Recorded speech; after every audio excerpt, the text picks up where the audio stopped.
ભારતના 5મા વડાપ્રધાન ચૌધરી ચરણસિંહની જન્મ જયંતિ દર વર્ષે 23મી ડિસેમ્બરની કિસાન દિવસ તરીકે ઉજવવામાં આવે છે। આ દિવસને દેશના તમામ લોકો અન્ન પેદા કરતા જગતના તાત એવા ખેડૂતો પ્રતિ આભાર વ્યક્ત કરતા હોય છે।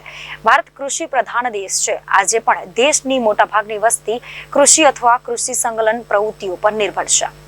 રાજ્યમાં કૃષિ વિકાસની સાથે સાથે બાગાયતી વિકાસને પણ વેગ આપવા વર્ષ 1991 થી બાગાયતી ખાતાની રચના કરવામાં આવી હતી, જેના કારણે રાજ્યમાં બાગાયતી ક્ષેત્રે નોંધપાત્ર પ્રગતિ થઈ છે। વર્ષ 1991 અને 92 થી અત્યાર સુધી વાવેતર થતા ઉત્પાદન અંદાજિત 4 ગણું થયું છે।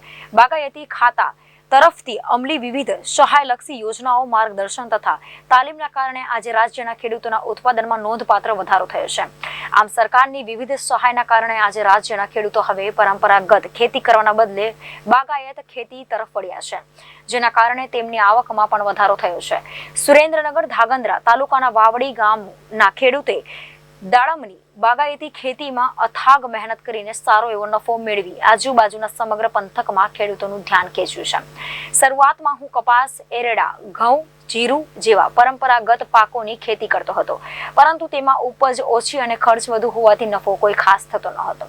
પાણીની સગવડ હોવાથી એકના એક પાક વાવવાના બદલે કંઈક નવી કરવાનું વિચાર્યું। બધે તપાસ કરતા ખેતીની પદ્ધતિ બદલી બાગાયતી પાકોની ખેતી શરૂ કરવાનું નક્કી કર્યું। આમ બાગાયતી પાકો વિશેની જાણકારી મેળવી અને તેમાં પણ દાડમની ખેતી તરફ વિશેષ આકર્ષણ ઊભું થયું। તેનું વાવેતર કરવાનું નક્કી કર્યું। સરકાર દ્વારા બાગાયતી પાકોના વાવેતર માટે સબસિડી અને આર્થિક સહાય વિશેની વિગતવાર જાણકારી બાગાયતી ખેતીના અધિકારીઓ પાસેથી મેળવી તેમના માર્ગદર્શન હેઠળ દાડમનું વાવેતર કર્યું હતું। આજે પરંપરાગત ખેતી કરતા દાડમની ખેતીમાં વળતર પણ વધારે રહ્યો છે।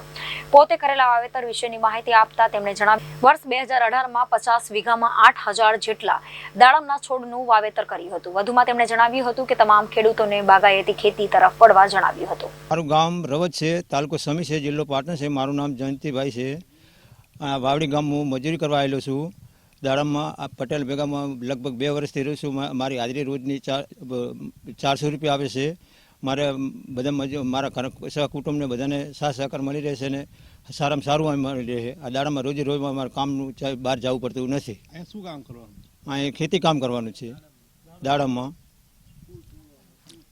બધું દાડમનું જ કામ કરીએ છીએ અમે સારામાં સારું મળી રહે।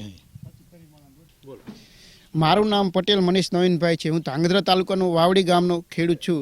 અમે પહેલાં કપાસ અને એરંડાની ખેતી કરતા હતા, જેમાં પૂરતું ઉત્પાદન મળતું નહોતું અને પૂરતા ભાવ પણ નહોતા મળતા, અને અમને બાગાયતી ઓફિસ તરફથી દાડમનું પાકનું વાવેતર કહેવાનું આવ્યું, તો અમે દાડમનું વાવેતર કર્યું। અત્યારે મારે અહીં વાવડી 50 વીઘાના દાડમ છે, જેમાં 8000 રૂપ છે।